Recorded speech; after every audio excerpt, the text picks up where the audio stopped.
Hello সবাইকে, welcome to my new blog. তো আমরা এখন যাচ্ছি দার্জিলিং। হ্যাঁ, দার্জিলিং যাচ্ছি।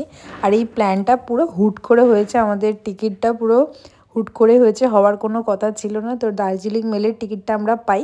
তা আমরা সকাল সকাল 9টার মধ্যে পৌঁছে যাই এনজেপি স্টেশন।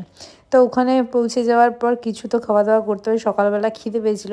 আর আমি ওখানে কচুরি দেখতে পেয়ে আমি বলছি খাবো, অনেক দিন ডায়েটের চক্করে আমার খাওয়া দাওয়া ঠিকমতো হয় না, এইসব স্ট্রিট ফুড আমার দেখলে ভীষণ লোভ লাগে। তো আমি এখানে দাঁড়িয়ে পড়েছিলাম, তো সবাই মিলেই খেলাম কম বেশি। তারপরে এই 3000 টাকার মধ্যে আমরা একটা গাড়ি বুক করলাম দার্জিলিং যাওয়ার জন্য। তো বেশ ভালোই ছিল। এই যে আমরা এখন উঠে গেছি গাড়িতে, এখানে আমার দিদি ঘুমাচ্ছে, রেস্ট নিচ্ছে, আর আমিও রেস্ট নেব একটু একটু শুভ। ট্রেনে ঠিক মতো ঘুমাতে পারিনি আমি, আর দিদিরও ভালো ঘুমিয়েছে, আমি ঠিক করে ঘুমাতে পারিনি, অনেক বেশি ঠান্ডা লাগছিল ট্রেনের মধ্যে রাতের বেলা। হ্যাঁ, চলো যাওয়া যাক, ওখানে গিয়ে ভিডিওটা কন্টিনিউ করবো। এনজিপি থেকে যখন আমরা দার্জিলিংয়ের দিকে যাচ্ছিলাম, পুরো ওয়েদারটা না কি সুন্দর চেঞ্জ হচ্ছিল, মানে ভীষণ ঠান্ডা লাগছিল। তো কার্শিয়াংয়ের দিকে আমরা একটু নেমেছিলাম খাওয়া দাওয়া করতে। তোমরা কোথায় আছো? তোমরা কোথায় আছো এখন? বাবা বাবা, ওইদিকে উপরে যাবে? সাবাস সাবাস।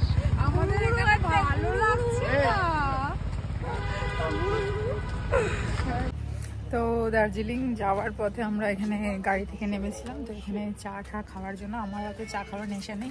এই যে আমার দিদি চা খাবে বলছিল, ওইদিকে আমার বড় খাবে বলছিল, তো সেই জন্য নেমেছি। আবার এখন উঠবো গাড়িতে, যাব দার্জিলিংয়ে ম্যাল রোডের দিকে। চলো। ফাইনালি 3.5 ঘন্টা গাড়ির মধ্যে থাকার পর মানে এনজিপি থেকে দার্জিলিং পৌঁছালাম। আর দার্জিলিংয়ের রাস্তার মানে দৃশ্যগুলো এত সুন্দর লাগছিল। আমি ফার্স্ট টাইম পাহাড়ে এসেছি, আর মানে দার্জিলিংও আমি ফার্স্ট টাইম এসেছি, তো আমার ভীষণ ভালো লাগছিল। কিন্তু সারা রাস্তা আমার শরীর খুব খারাপ ছিল, দুবার রাস্তায় নেমেছি, আমি বমি করেছি। আমি গাড়িতে বেশিক্ষণ জার্নি করতে একদমই পারি না, কলকাতার রাস্তাতেও পারি না, আর এখানেও কষ্ট হচ্ছিল। তো তারপরে আমরা দেখতে পাচ্ছ এই ম্যাল রোডের সামনে যে ক্লক টাওয়ারটা আছে না, আমরা ওখানেই নেমেছিলাম, কারণ হোটেলের রুম আমরা এখানে আশেপাশেই কোথাও নেব।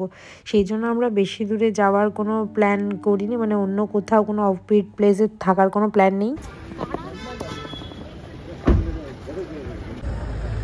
তো আমরা চলে এসেছি দার্জিলিং, আর দার্জিলিংয়ের ম্যাল রোডের কাছে আছে কিছু ক্লক টাওয়ার হয়েছে। আর এখানে অনেক বেশি ঠান্ডায় আমরা কাঁপছি, খুব ঠান্ডা লাগছে। আর আমার বড় দিকে গেছে হোটেলের রুম দেখতে, তো হোটেল থেকে আমরা যাবো এখন হোটেলে। আমরা এসেছি এখন হোটেলের রুম দেখতে।